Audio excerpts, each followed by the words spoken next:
A servant named Meetto was having an affair with his master's wife. One day, while he was secretly meeting her, the master caught him red-handed. Somehow, Meetto managed to escape and ran for his life, eventually reaching a church. There, he pretended to be deaf and mute and got a job. The nuns at the church found the handsome man attractive, and one by one, they started getting close to him. How long will these secret meetings between the man and the nuns continue? Let's find out. As the movie begins, we see a nun named Fernanda walking through the forest to catch her donkey on her way back to the church. When she arrives, Ginevra asks her, "Where were you last night?" Fernanda replies, "Just like always, my donkey ran away again, and I spent the whole night looking for it." Ginevra becomes suspicious. While they are talking, the church gardener, Lurko, passes by and greets them with a good morning. Instead of responding kindly, both of them scold him and send him away. In the same church, there is another nun named Alexandra. She is sitting in her room doing some sewing, looking very sad. She doesn't want to stay in the church and dreams of going out into the world and living a better life. One day, Alexandra's father comes to visit her. During their conversation, he tells her, "I'm trying to find a good husband for you, but the problem is that every decent man demands a huge dowry." Alexandra responds, "If you reduce the donations you give to the church, maybe you could arrange the dowry." But her father refuses, saying, "That wouldn't be right. Don't worry about it. Focus on your life. Whether you get married or not, you can still live a good life."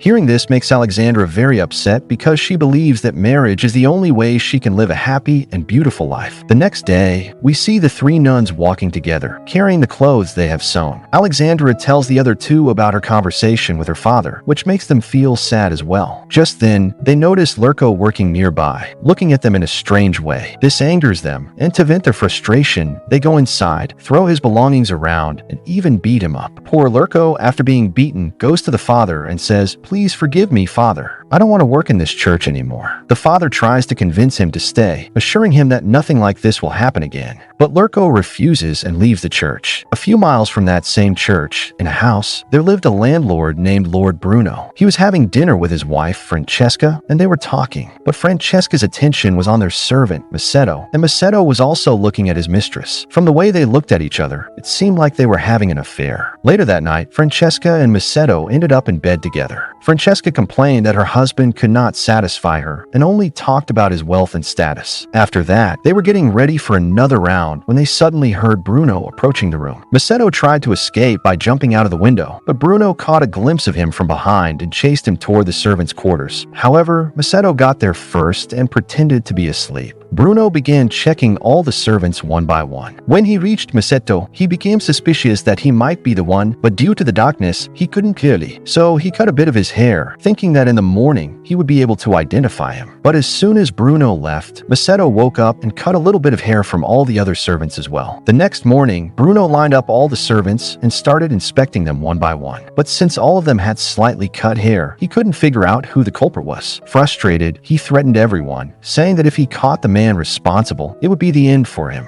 Then he ordered all the servants to have their hair cut short. The following day, when Bruno and Francesca sat down to eat, Francesca kept looking at Meetto again. Seeing this, Bruno grew suspicious and warned his wife that whatever she had done was not right. He said he knew she was protecting that man, and if he found him, he would both of them. But Francesca showed no fear and told him he wouldn't be able to do anything. At that moment, Bruno noticed the way Francesca signaled to Meetto and finally realized that Meetto was the man. After finishing his meal, Francesca went to meet Meetto again, and they got into a romantic mood. But Meetto suddenly noticed Bruno watching them. Realizing he had been caught, Meetto ran for his life, while Bruno's men chased him, though they couldn't catch him. While escaping through the forest, Meetto came across a priest whose cart had overturned, and his clothes had been washed away in a river. Meetto helped him by retrieving all his clothes. The priest was very grateful and took him to the church. He gave him food and told him that he would have to pretend to be deaf and mute while staying there, otherwise the nuns would trouble him. The next morning, the priest introduced Meetto to Sister Maria, saying he had brought a man who was skilled at every kind of work. Hearing this, Maria agreed to employ him. Meanwhile, another nun, Sister Ginevra, who was with her donkey, noticed Meetto working and asked who he was and what he was doing there. Meetto tried to explain through gestures that he was deaf and mute, but Ginevra couldn't understand anything and simply walked away. Around this time, the three sisters were talking among themselves. Sister Alindra and Fernanda didn't know that Meetto had been hired. Just then, Meetto arrived there, smiled, and started doing his work. Fernanda assumed he was an intruder and ran toward him. She threatened him with an axe and demanded to know who he was. But Meetto didn't respond and instead tried to explain through gestures that he was deaf and mute. Fernanda couldn't understand anything. Just then, Sister Alexandra quickly brought Maria over. Maria explained that he was their new gardener, Meetto, and that he was deaf and mute. Hearing this, Fernanda let him go and loudly told him to get back to work. After that, we see Sister Maria and Alindra talking. Maria tells them that the clothes they had woven together were stolen by bandits. The next day, Alexandra goes to Meetto to get a weaving frame repaired. Meanwhile, Sister Ginevra notices her going and secretly starts watching her. Alexandra asks Meetto to fix the frame, and he begins working on it. While he's fixing it, Alexandra starts venting her feelings. She says she doesn't want to live there or continue sewing anymore. She wants to leave and truly live her life. She feels comfortable saying all this because she believes Meetto is deaf and mute and won't be able to tell anyone. Even though Meetto hears everything, he shows no reaction, continuing to pretend in front of everyone. Later that night, the priest comes to Meetto's room and asks how his day went, mentioning that the sisters can be a bit quarrelsome, which might make work difficult. Meetto replies that yes, some of them are indeed difficult, but he will manage his work. The next day, while Meetto is working, Alexandra comes to him and says she made a handkerchief for him. She gently wipes his sweat with it and sits close to him, talking. In reality, after hearing Marta's romantic talk the previous night, she had developed some bold thoughts. While talking, she suddenly kisses him, and Meetto, not wanting to miss the opportunity, decides to take things further with her right there. But just then, the church bell rings, and Meetto gets startled. Alessandra quickly composes herself and rushes off to the church to pray. While praying, Fernanda notices that Alessandra's scarf and nails have dirt on them. Meanwhile, Ginevra and Fernanda are washing clothes when Alessandra arrives, looking very happy. She tells them she had a great time the previous night. Fernanda asks how her clothes got so dirty. Alessandra replies that she was helping the new gardener with his work, which is why her clothes got dirty. Hearing this, they don't believe her because Alessandra never used to do any work before, and now suddenly she has come to wash her clothes. Fernanda, being quite sharp, realizes that Alessandra is definitely hiding something. Later, we see Fernanda and Marta in the forest searching for a certain herb. They boil it and prepare a liquid. After that, Marta puts 2 drops of the liquid into Fernanda's eyes and applying it to her cheeks. However, Ginevra is secretly watching all of this. Afterward, Fernanda and Marta go to Meetto's room, and then both of them start trying to attract him. Meetto finds all of this strange at first, but gradually he also starts going along with them, and the 3 of them end up enjoying the moment together. After that, the 2 of them step outside, where they run into Ginevra. She asks what they were doing there, but they don't give a clear answer. Ginevra becomes suspicious and asks if they are ignoring her, but they make an excuse and leave. Ginevra realizes that they are hiding something from her. At night, the father comes to Meetto's room and asks if he is doing okay, as he feels Meetto might want to leave the job. But Meetto replies that he is very happy working there, and the reason for that is quite obvious. The next morning, the head priest, the bishop, arrives to visit the church. Father Tommaso and Maria welcome him. On the other side, Meetto goes to Alessandra's room, and the 2 of them once again start enjoying each other's company. During this, Sister Viola enters the room, but they don't notice her at first. Suddenly, Meetto sees her and accidentally speaks, which shocks Alessandra. Both of them panic. Alessandra quickly composes herself and starts helping Viola, while Meetto hides under the bed. Luckily for them, Sister Viola cannot hear, so she doesn't understand what's going on. Sister Maria and the father arrive. Seeing them, Meetto hides under the bed again. After they leave, he finally slips out through the window without making a sound. The next day, Ginevra sees Meetto resting and tries to attract him by preparing that same herbal mixture. However, instead of putting it in her eyes, she drinks it. Because of this, she starts feeling dizzy. Meanwhile, Alessandra comes to Meetto's room and asks him why he lied about being mute. While they are talking, they hear Ginevra approaching. Alessandra quickly hides in a corner, and Meetto pretends to be asleep. Under the influence of the herb, Ginevra comes close to Meetto and starts acting strangely, clinging to him. But when they hear Fernanda approaching, Ginevra also hides, right where Alessandra is already hiding. Seeing each other, both of them are shocked. Then Fernanda enters the room, ties his hands, and blindfolds him. She intimidates him and starts taking him toward the forest. Alessandra and Ginevra secretly follow them. By the time they reach deep into the forest, it is already night. There they see a shocking scene. Meetto tied up nearby. Alessandra is confused and asks what is going on. Ginevra says she once read about such rituals. It is revealed that Fernanda had been coming here regularly under the excuse of taking the donkey, and now Marta has also joined her. He, out of fear, suddenly speaks and begs them to let him go. Hearing this, they realize that Meetto is not actually deaf and mute. At that moment, Alessandra rushes in and rescues Meetto. Ginevra then takes the donkey and runs back to the church. Reaching there, she starts shouting that Fernanda is a witch. Hearing the commotion, the bishop come outside. Ginevra tells them everything. Soon, Fernanda, Alessandra, and Meetto also arrive. Alessandra tells the father that Ginevra is lying and is just under the influence of that herb. But Ginevra insists she is telling the truth and even reveals that both of them have been intimate with the gardener. Hearing all this, the bishop calls Maria outside and asks what is really going on. Just then, Father Tommaso also comes out of Maria's room, which shocks everyone. The bishop immediately understands what has been happening in the church. The next day, the bishop punishes everyone one by one and orders them to seek forgiveness from God. Father Tommaso receives the harshest punishment because he misused his position. He is sent to a monastery where only men live. Meetto, on the other hand, is handed back to Lord Bruno, whose soldiers imprison him. Later, we see the three sisters apologizing to each other. Ginevra also asks Fernanda for forgiveness. Then they begin to worry about Meetto, fearing that Lord Bruno might kill him. So they come up with a plan to rescue him. Meanwhile, Lord Bruno has imprisoned Meetto and tells him that he has tied his wife and now it is Meetto's turn. However, he says he won't